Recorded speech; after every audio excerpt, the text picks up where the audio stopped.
Assalamualaikum warahmatullahi wabarakatuh. Semangat pagi. Jumpa lagi kita di mata kuliah Leadership. Kali ini kita akan membahas mengenai kepemimpinan dan filsafat ilmu.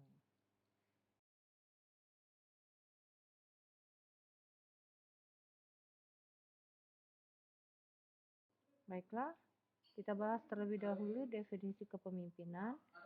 Jadi kepemimpinan itu sendiri adalah proses mempengaruhi orang lain untuk mendukung pencapaian tujuan organisasi yang relevan.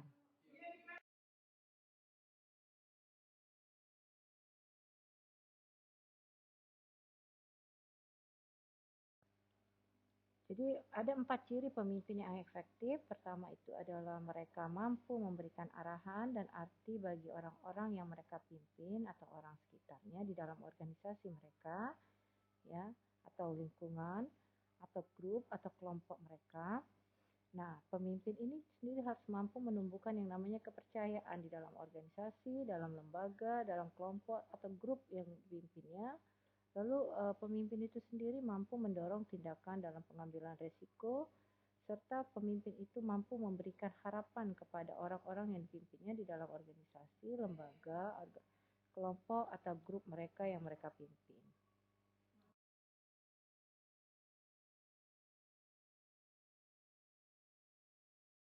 Baiklah, sekarang kita bahas mengenai teori di dalam kepemimpinan, yaitu teori sifat. Jadi menurut teori sifat itu sendiri, bahwa seorang pemimpin itu diidentifikasikan melalui karakter khusus yang dimiliki oleh seorang pemimpin. Nah, di sini ada 3 hal yang dilihat dalam teori sifat untuk seorang pemimpin. Yang pertama itu ada intelijensia, kepribadian, dan kemampuan. Nah, di intelijensi, seorang pemimpin itu dilihat bagaimana kalau membuat pertimbangan, bagaimana ketegasan dalam pengambilan keputusannya, bagaimana pengetahuan yang didapatnya atau dipunyai, lalu kepasihannya berbicara sebagai seorang pemimpin. Nah, itu di intelijensi. Di kepribadian, seorang pemimpin itu harus mampu beradaptasi, mampu memiliki kemampuan bersiaga, lalu memiliki kemampuan kreativitas, memiliki integritas pribadi, lalu memiliki kepercayaan diri, kontrol dan keseimbangan emosi, serta mandiri atau tidak konformis. Lalu di kemampuan, seorang pemimpin itu harus mampu menumbuhkan yang namanya kerjasama, mampu juga bekerja sama, mampu memiliki yang namanya kepopuleran dan gengsi, mudah bergaul atau kemampuan interpersonalnya dengan bawahan di dalam organisasi, lingkungan atau kelompoknya, lalu mampu berpartisipasi secara sosial, memiliki yang namanya kemampuan taktik diplomasi. Nah, itulah karakter-karakter seorang pemimpin menurut teori sifat atau trait itu sendiri.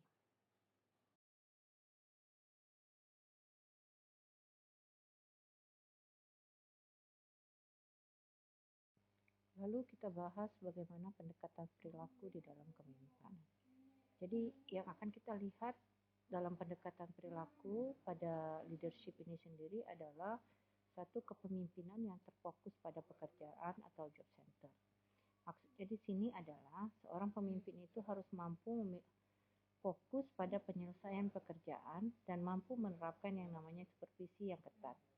Sehingga dalam melakukan yang namanya pekerjaan itu harus sesuai dengan atau menggunakan yang namanya prosedur yang spesifik. Jadi itu adalah jenis pemimpin yang terfokus pada pekerjaan.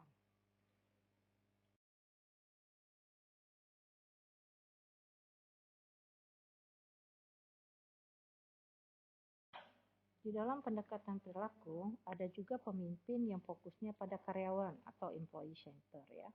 Nah, jenis pemimpin ini biasanya lebih berfokus pada bawahannya yang melakukan tugas dan membudidayakan pendelegasian pengambilan keputusan. Serta pemimpin dari kepemimpinan yang berfokus pada karyawan ini mampu membimbing pegawainya memenuhi kebutuhan dengan cara membentuk lingkungan yang suportif. Jadi inilah pemimpin yang mampu mendelegasikan kepada bawahannya sehingga apa yang tujuan yang ingin dicapainya dapat tercapai. Maksudnya tujuan organisasi, tujuan kelompoknya, tujuan lembaganya, atau tujuan grup yang dipimpinnya.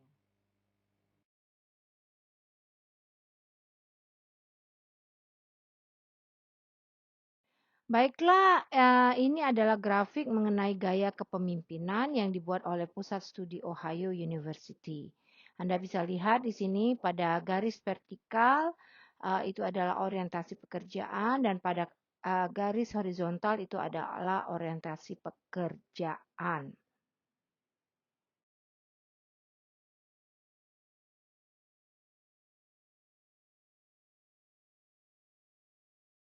Lalu di dalam gaya kepemimpinan ada juga pendekatan yang disebut dengan pendekatan situasional. Pendekatan situasional ini menggambarkan bahwa yang namanya pemimpin itu harus mampu memahami perilaku-perilaku bawahannya yang ada di dalam organisasi, kelompok, atau grupnya, dan situasi sebelum menggunakan gaya kepemimpinan tertentu. Jadi dia lihat situasinya. Kalau situasinya sedang misalkan akhir bulan atau sedang mau misalnya seperti sekarang mau lebaran. Nah, kalau dia kira-kira ingin memberikan pekerjaan atau ingin melakukan hal yang mesti urgent dikerjakan. Nah, itu perlu trik-trik tertentu atau gaya-gaya kepemimpinan tertentu sehingga bawahan itu tadi akan melakukan atau akan melaksanakan apa yang diperintahkan oleh pimpinannya. Tidak malas, tidak sungkan, seperti itu ya. Jadi itu yang disebut dengan gaya kepemimpinan situasional.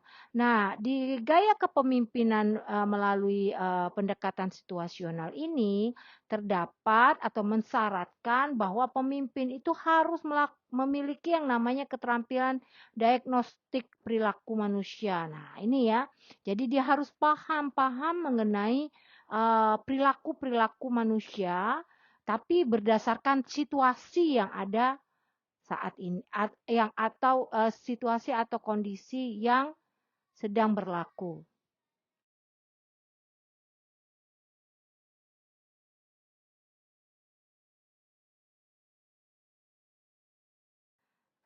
Baiklah, saya lanjutkan. Di dalam gaya kepemimpinan terdapat yang namanya model contingency fielder. Nah, di sini melalui model ini, gaya kepemimpinan itu dapat diukur melalui yang namanya Least Prepared Coworker Scale atau LPC. Ya, di mana LPC ini sendiri itu digunakan untuk mengukur tingkat perasaan positif dan atau negatif yang dimiliki oleh seseorang terhadap orang lain yang paling dipilih untuk bekerja sama. Nah, biasanya dalam model contingency fielder ini, faktor-faktor yang dilihat dalam gaya kepemimpinan itu adalah hubungan pemimpin dengan pengikutnya, di mana pemimpin dan pengikut itu atau bawahan itu sendiri harus menunjukkan yang namanya tingkat kepercayaan dan hormat pada atasannya.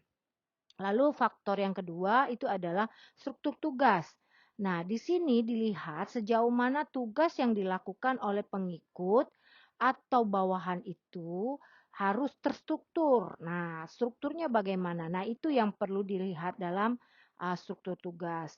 Yang ketiga itu adalah kekuatan posisi. Nah, kekuatan posisi ini adalah kekuatan yang dimiliki sebagai posisi pemimpin. Nah, jadi itu yang akan diukur kalau melihat gaya kepemimpinan melalui model LPC atau model contingency fielder.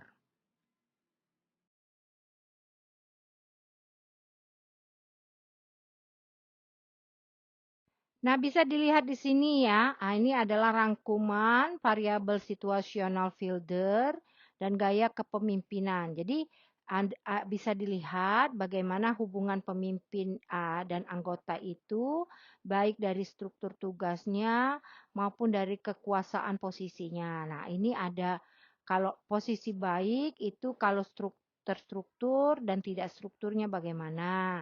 Kalau posisinya buruk, hubungannya itu kalau terstruktur dan tidak terstruktur itu bagaimana. Kalau dilihat di sini, oke, kita bahas satu persatu ya. Kalau struktur tugas itu dia dilihat kekuatan posisinya itu kuat, maka dia akan langsung berorientasi kepada tugas. Sedangkan walaupun dia lemah pada hubungan pemimpin dan anggota itu lemah, tapi kekuatan posisinya lemah, tapi tetap pada yang namanya orientasi kepada tugas. Nah, itu ya. Jadi seperti itu cara membacanya. Dan bisa dilihat di sini bagaimana situasi yang sangat menguntungkan ada pada situasi yang tidak sangat menguntungkan. Jadi ini adalah kombinasi variabel menggunakan LPC tadi dengan gaya kepemimpinan situasional ya. Oke, kalau buruk bagaimana? Nah, ya, kalau buruk pun di sini misalnya itu struktur tugasnya itu tidak terstruktur, tetapi kekuatan posisinya kuat, maka itu tetap berorientasi kepada tugas. Tetapi situasinya itu sangat-sangat tidak menguntungkan. Ada mungkin situasinya itu sedang apa? Sedang menghadapi masalah, akan menghadapi masalah atau bawahan kita sedang tidak konsentrasi lagi bekerja karena yang namanya sudah mendekati libur lebaran mungkin seperti itu karena ini hanya rangkuman dari teori dan perlu penelitian lebih lanjut kalau untuk pembuktiannya.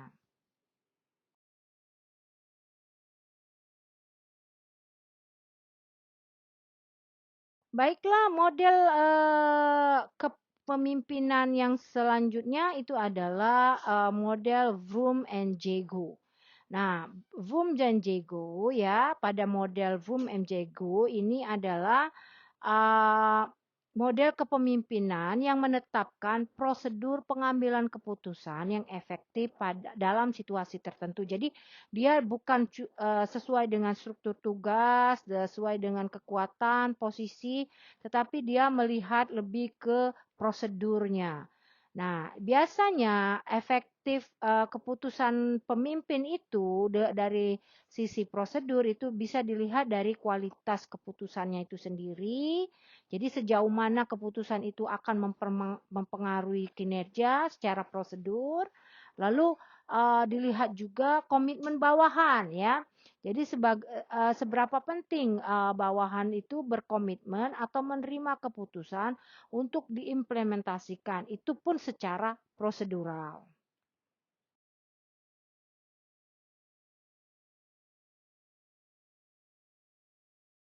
Nah, ini Anda bisa lihat gaya keputusan atau gaya kepemimpinan dengan keputusan melalui metodenya Vroom and Jago. Ada tipe keputusan A1, A2, C1, C2, lalu G2 seperti itu. Ini sudah ada singkatannya. Bahwa A1 itu pengertiannya apa, A2 itu pengertiannya apa, C1 itu pengertiannya apa, C2 pengertiannya apa, dan G2 itu adalah pengertian apa. Itu gaya keputusan melalui gaya kepemimpinan pada model Vroom and Jago.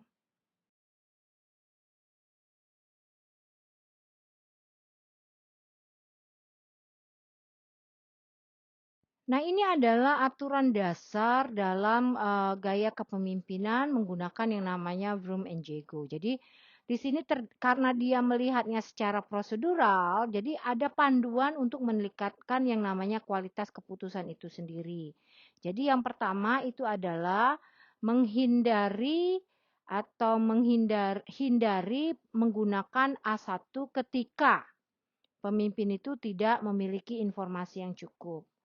Lalu ada juga hindari menggunakan G2 ketika pertama adalah bawahan tidak memahami target yang sama dengan target perusahaan atau kelompok atau lembaga atau grup atau apa target yang ditetapkan oleh pimpinan itu sendiri. Yang kedua itu adalah bawahan itu sendiri tidak memiliki informasi yang dibutuhkannya untuk mencapai target tersebut. Nah, itu yang perlu dihindari dalam menggunakan keputusan menggunakan G2. Ada lagi yang perlu dihindari menggunakan A2 dan C1 ketika saat pemimpin itu tidak memiliki informasi yang dibutuhkan. Jadi pemimpin itu buta sama sekali, tidak tahu informasi apa yang harus digunakannya dalam membuat keputusan. Yang kedua itu adalah masalah yang dihadapinya itu sebenarnya tidak terstruktur, sudah seperti benang kusut. Nah, benang kusut ini sendiri kan perlu ditarik pelan-pelan. Nah, seperti itu ya. Nah, ini yang perlu dihindari seorang pemimpin kalau dia menggunakan keputusan A2 dan C1. Nah, ada lagi yang harus digunakan, gaya kepemimpinan yang harus digunakan pada saat G2 itu ketika pemimpin itu tidak memiliki informasi yang dibutuhkan. Yang kedua, G2 itu bisa digunakan kalau bawahan itu memahami dan memiliki target yang sama dengan organisasi. Jadi yang namanya bawahan atau bawahan kita itu yang ada di dalam organisasi, lembaga, kelompok atau grup K itu paham apa sih tujuan kita, apa sih target yang telah ditetapkan oleh pemimpin itu. Nah, baru kita boleh menggunakan yang namanya G2. Ada lagi G2 itu dapat digunakan kalau terjadi yang namanya konflik di antara bawahan mengenai solusi yang akan dipilihnya. Jadi ada beberapa solusi yang tersedia untuk mendukung yang namanya pimpinan itu sendiri.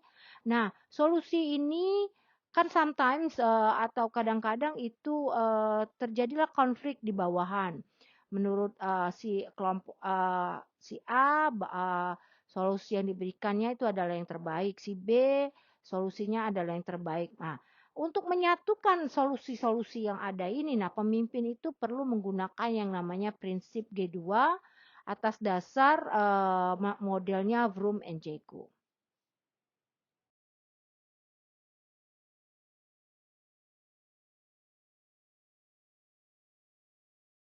Lalu kita lanjutkan ke gaya kepemimpinan dengan model kepemimpinan jalur dan tujuan atau PET Goal Leadership Model.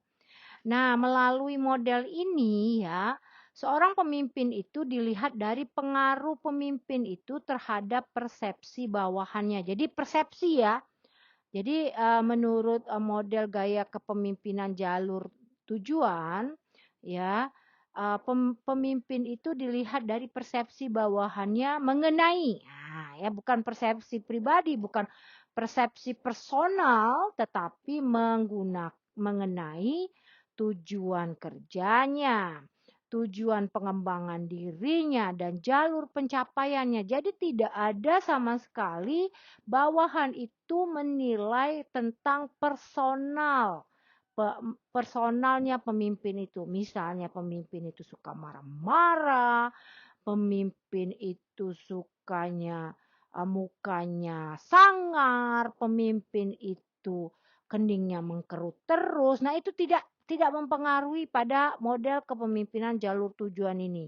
Karena yang dilihat oleh bawahan itu adalah mengenai tujuan kerja sang pemimpin, tujuan pengembangan diri sang pemimpin, dan jalur pencapaian sang pemimpin itu sendiri. Nah, dasarnya itu adalah teori motivasi ekspektasi. Jadi, di dalam teori motivasi ekspektasi, harapan dari bawahan ini terhadap target yang ditetapkan pemimpin itu adalah tercapainya target sang pemimpin.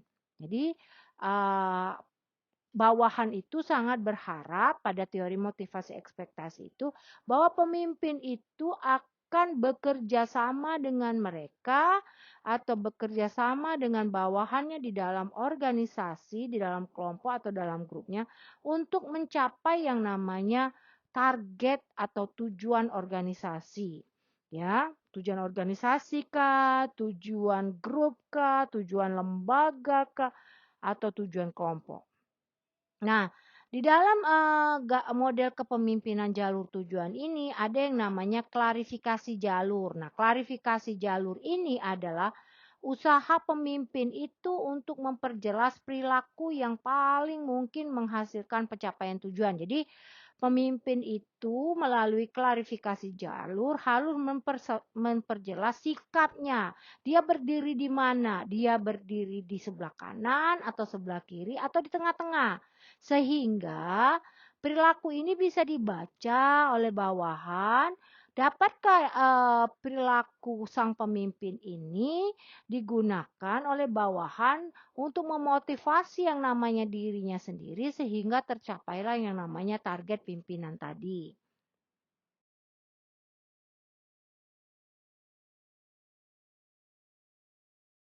Oke, ini bisa kita lihat bagaimana kerangka kepemimpinan menggunakan yang namanya model jalur tujuan.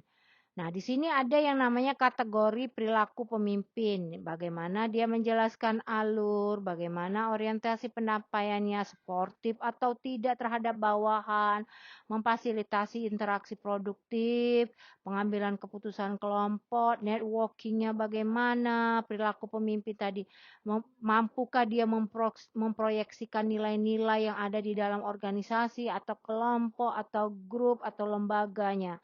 Nah, di sini juga harus dilihat yang namanya karakteristik karyawan atau bawahan itu sendiri. Dilihat dari ability-nya, locus of control-nya, kebutuhan kejelasannya, kebutuhan pengalamannya. Dilihat juga dari dimensi lingkungan. Nah, dimensi lingkungan itu dilihat dari yang namanya struktur tugasnya, dinamika kelompok kerjanya. Nah, hasilnya of course ya adalah keefektifan seorang pemimpin ya. Tetapi dari keefektifan seorang pemimpin itu, hasil yang paling dapat dijelas itu yang pertama adalah peningkatan kepercayaan diri pegawai untuk berprestasi. Jadi pegawai ini berlomba-lomba atau eh, bersama-sama saling bantu-membantu di antara bawahan untuk membantu sang pemimpin untuk mencapai targetnya. Jadi bukan satu orang yang kerja, bukan. Yang lain tidak kerja. Jadi semuanya bekerja, semuanya dapat nama, semuanya dapat pujian sehingga yang namanya keefektifan pemimpin itu bisa terlihat secara jelas. Yang kedua itu adalah memperjelas jalur melalui imbalan. Nah, kadang-kadang yang namanya bawahan ini perlulah semacam semangat. Nah, itu semangat itu adalah jalurnya adalah imbalan.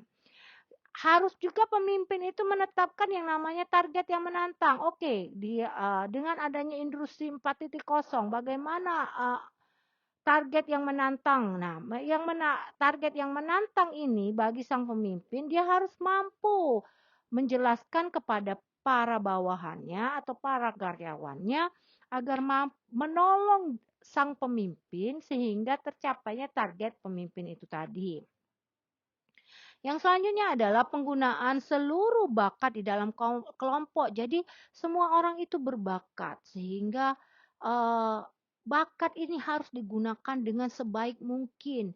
Nah, sehingga bukan cuma satu orang yang dianggap berbakat, bukan. Semua orang itu berbakat sehingga dukunglah yang namanya sang pemimpin ini sehingga pemimpin ini mampu menghasilkan sesuatu yang efektif. Selanjutnya adalah meningkatnya kebutuhan kepuasan. Jadi pegawai itu kalau sudah kerja dengan pemimpin ini merasa puas. Oh, apa yang saya kerjakan ini adalah passion saya. Kepuasan tersendiri bagi saya. Karena apa? Karena pemimpin ini melakukan hal-hal yang bisa membuat saya membantu beliau atau membantu sang pemimpin agar mendapatkan keefektifan dari kepemimpinannya. Nah, itu juga dapat meningkatkan kinerja. Selanjutnya, berkurangnya yang namanya ketidakpastian. Jadi, sesuatu yang tidak pasti itu akan membuat yang namanya pekerjaan itu terhambat. Jadi kalau ada yang tidak pasti atau ada yang abnormal, itu harus cepat diselesaikan bagi pemimpin sehingga para bawahannya atau karyawannya dapat dengan sigap melakukan atau mengadaptasi sesuatu yang harus dihadapinya. Kalau ketidakpastian itu harus selalu ada, maka yang namanya keefektifan pemimpin itu akan tidak dapat terlihat.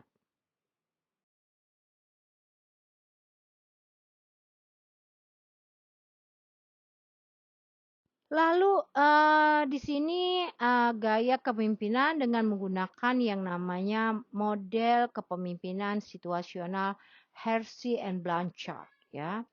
Jadi ini adalah hasil dari penelitian Ohio State University. Menurut mereka pada model kepemimpinan Hersey and Blanchard itu ada 4 gaya kepemimpinan yang perlu dilihat dari seorang pemimpin. Yang pertama itu telling. Artinya pemimpin itu harus mampu menetapkan perannya yang diperlukan untuk melakukan suatu tugas. Jadi pemimpin itu tahu istilahnya posisinya di mana, perannya sebagai apa. Ya, dia dapat peran apa. Nah, itu yang namanya telling. Lalu selling. Selling di sini adalah pemimpin itu mampu memberikan instruksi terstruktur, ya. Tapi juga selain memberikan instruksi, dia mampu memberikan support kepada bawahannya. Makanya disebut juga bertindak sebagai supporter. Jadi bukan berarti dia harus memanjakan pegawainya, tidak. Bawahannya bukan juga seperti itu. Tapi dia memberikan support. Beda ya support dengan memanjakan. Lalu seorang pemimpin itu harus participating. Jadi menurut modelnya Hersey and Blanchard, pemimpin itu harus berpartisipasi bersama-sama memutuskan bagaimana cara yang terbaik sehingga menghasilkan yang namanya tugas kita ini berkualitas dan tercapailah yang namanya target sang pemimpin itu tadi. Nah, yang namanya pemimpin itu juga pada model Hersey and Blanchard ini adalah pemimpin itu harus delegating. Artinya pemimpin tidak banyak memberikan arahan yang jelas dan spesifik kepada bawahan, tetapi dia mampu mendelegasikan tugas atau target itu kepada bawahannya ataupun karyawannya.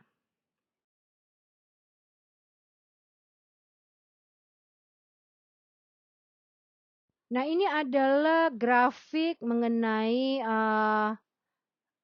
situational leadership ya dalam bentuk kurva menggunakan yang namanya model Hersey and Blanchard.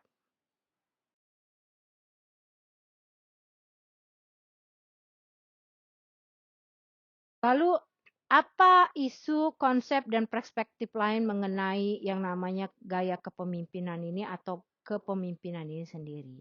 Yang pertama itu adalah pemimpin itu sendiri harus karismatik ya. Dalam artian pemimpin itu mampu mewujudkan yang namanya atmosfer motivasi atas dasar komitmen, identitas emosional pada visi, filosofi, dan gaya kepemimpinan pemimpin itu kepada bawahannya. Jadi itu yang namanya pemimpin yang karismatik.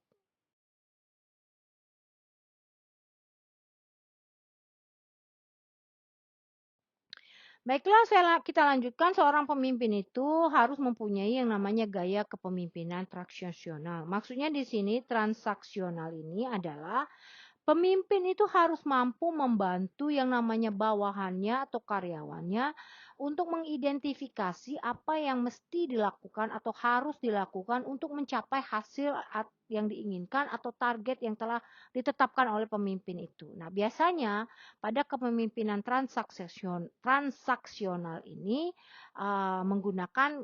lebih menggunakan yang namanya konsep PET goal ya. Ada lagi yang namanya gaya kepemimpinan dengan kepemimpinan transformasional. Nah, di sini kepemimpinan atau pemimpin itu harus mampu memotivasi para pengikutnya atau bawahannya atau karyawannya untuk bekerja mencapai sebuah tujuan, bukan untuk kepentingan pribadi, kepentingan jangka pendek, dan untuk kepentingan mencapai prestasi dan aktualisasi diri sendiri, tetapi tujuan dari organisasi, tujuan dari target kepemimpinan itu sendiri. Jadi, itu yang perlu dilihat dari kepemimpinan transformasional.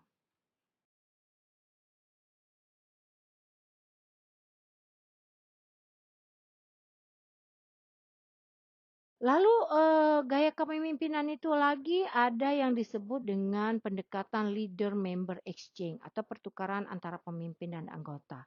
Jadi maksudnya di sini adalah pada pendekatan ini mengenal tidak adanya konsistensi perilaku pemimpin kepada bawahannya.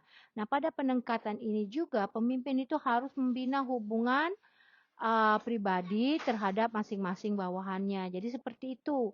Nah, yang namanya pemimpin harus mampu menjadi coaching atau pelatih atau pelatihan menjadikan interaksi yang digunakan untuk membantu pegawai, karyawan untuk meningkatkan pemahamannya terhadap pekerjaan atau target sang pemimpin demi peningkatan kinerja perusahaan atau organisasi atau kelompok atau grup lah atau lembaga tertentu.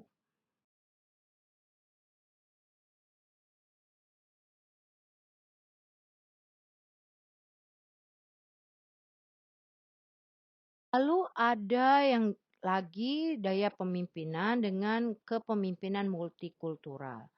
Nah, di sini ada 7 faktor yang sangat berkaitan dengan gaya kepemimpinan multikultural. Multikultural. Yang pertama itu adalah kemampuan untuk peka atau memahami perasaan orang lain. Yang kedua itu adalah pemahaman terhadap diri sendiri dan orang lain. Jadi selain memahami diri sendiri, dia harus melihat yang namanya orang lain. Jadi ya, bukan one man show, tapi we are sewing together seperti itu ya. Yang ketiga itu adalah kepatuhan terhadap aturan, prosedur atau otoritas kah. Yang keempat itu adalah kepercayaan pada orang lain dalam bersama-sama memecahkan yang namanya masalah.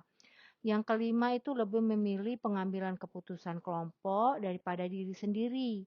Jadi jangan mengatakan saya mau A, tetapi yang lain itu dengan muka masam atau dengan merengut. Oke, jadi tidak ada semangat kerja seperti itu. Kita diskusikan bersama, lalu dalam pengambilan keputusan kita cari keputusan yang hasilnya itu mencakup secara kepentingan orang banyak, bukan kepentingan di satu orang saja atau kelompoknya saja. Lalu perhatian itu terhadap hubungan interpersonal dengan bawahan, karyawan, seperti itu ya. Lalu adanya hubungan yang kooperatif pada rekan. Jadi dengan rekan sejawat itu harus lebih kooperatif. Nah, itulah yang disebut dengan gaya kepemimpinan dengan melihat yang namanya kepemimpinan multikultural.